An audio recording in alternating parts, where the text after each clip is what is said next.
Hey everyone. I thought I'd take a few minutes and show you some tools that I've found valuable for me as a person who teaches music lessons online. I teach songwriting in a university in California, but I live in Seattle. I teach keyboard players around the country, around the world. I teach worship leaders and arrangers and lots of different musical pursuits online.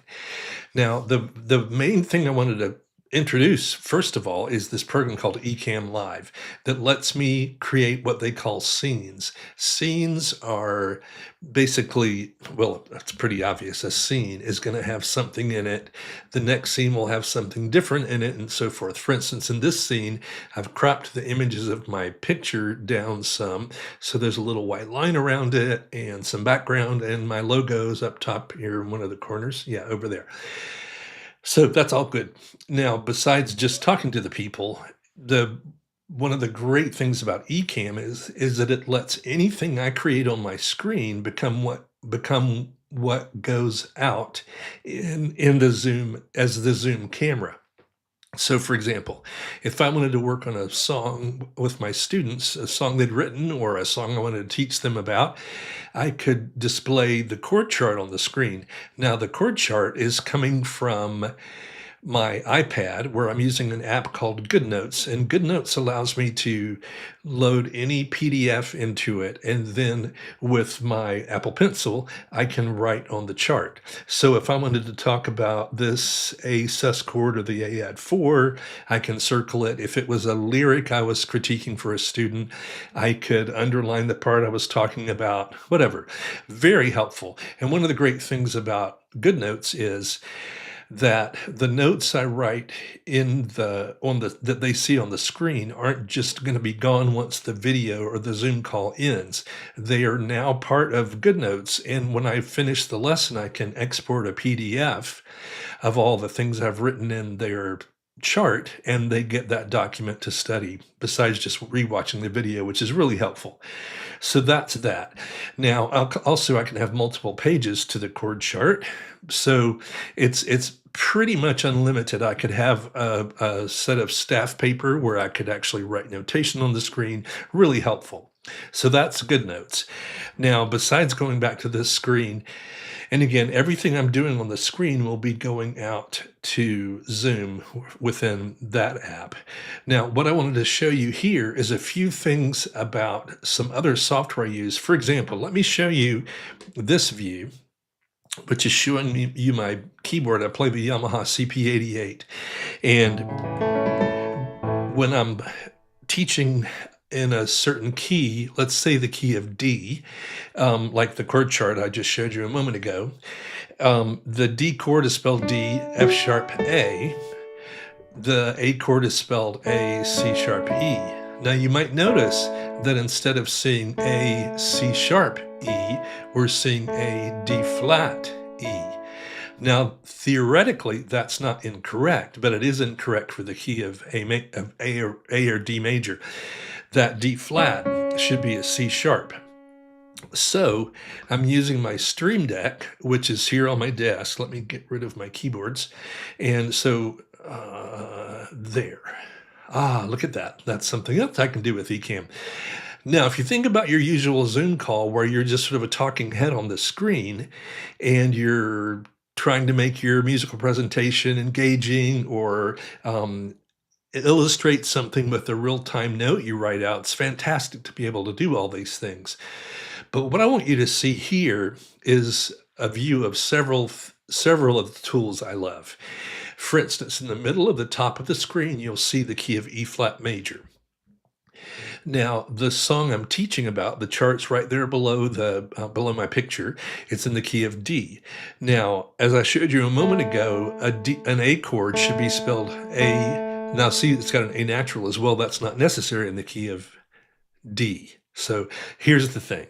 A, C sharp, E, that D flat should be a C sharp. They're called inharmonic equivalents. The same pitch can have two different names. Blah, blah, blah. And that's important for not confusing your student. So I'm using my Stream Deck, which is set up right here. In the top of the window here, you can see where it says Stream Deck buttons. All these buttons here, um, I can program them to do whatever I want them to do. For example, I could use these buttons to go back to my main layout. I could use the buttons to go to the chart layout. I could use another button here to go to the layout that's a bit more complex. Now, the beauty of a Stream Deck is, let's say I'm teaching a lesson and I'd been teaching the example I was focusing on was in the key of E flat major. Great, beautiful, beautiful key. With the Stream Deck, if I was to start teaching my students with this chord chart, let's see, I'm going to get rid of, no, that's fine. I'm going to bring the keyboards up for a second here. So let's say I'm teaching the key of wanted to talk about the A sus chord. I don't want that D flat to show up. So I've got my Stream Deck programmed to go to the window for the program called Midiculous that lets me show the virtual staff and the names of the pitches, which you can see on this layout here. See how just above each pitch, besides the pitch lighting up, it also displays the pitch name. And I don't want the D flat to be called a D flat. I want it to be called a C sharp.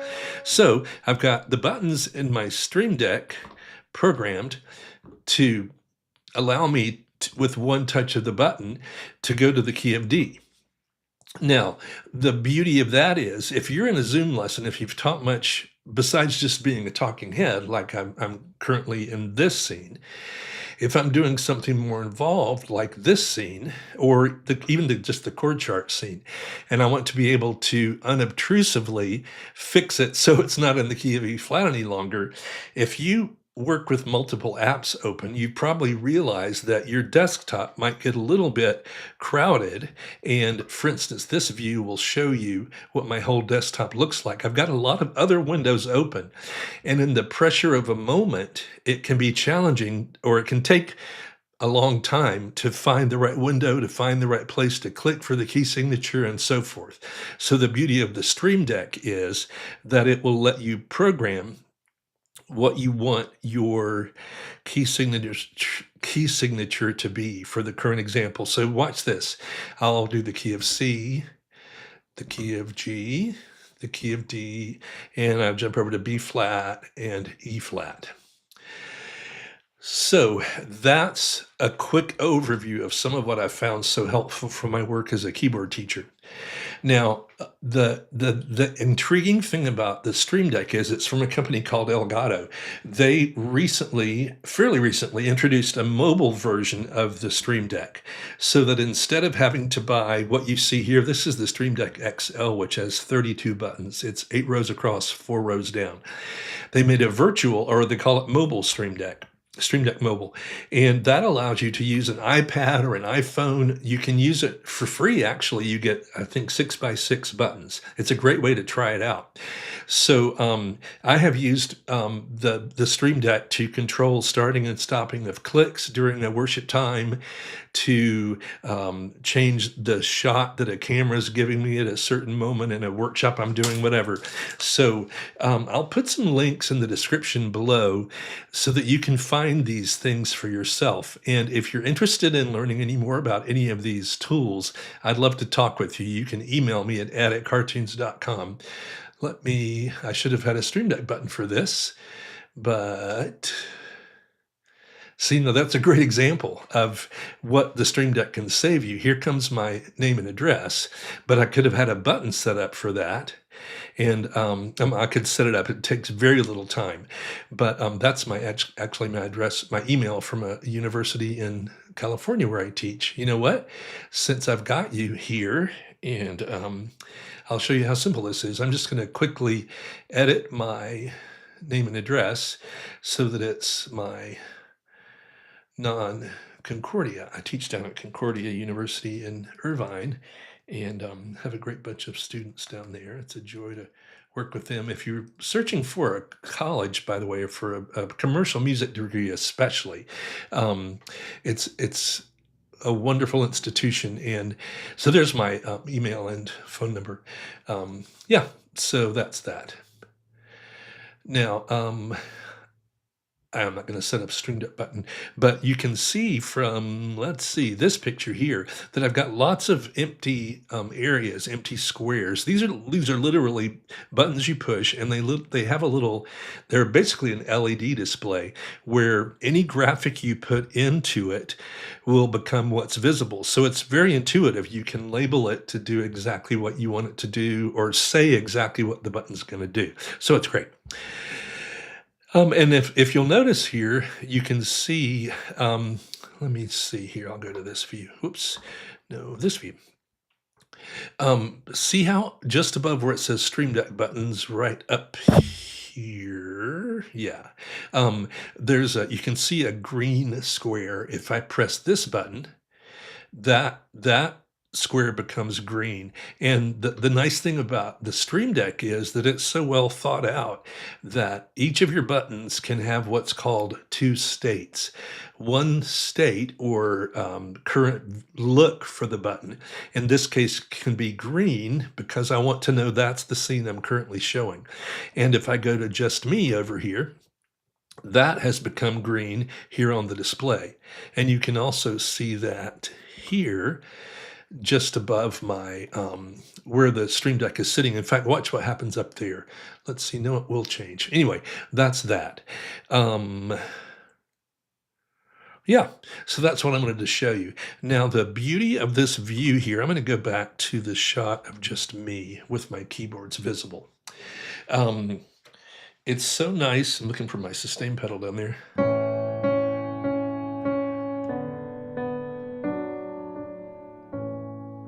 Yeah, the visual element of, for instance, if you just had the overhead camera, I can get rid of that, the virtual keyboard. I'll hide that one. Yeah. Oh, there's my Stream Deck. I'm gonna get rid of that. Okay, so I do have the option of just showing you my CP88. But when you're teaching about voicings, especially, where you might want to show them an E add 4, for example, my hand, or the player's hand, could obscure what notes you're actually playing.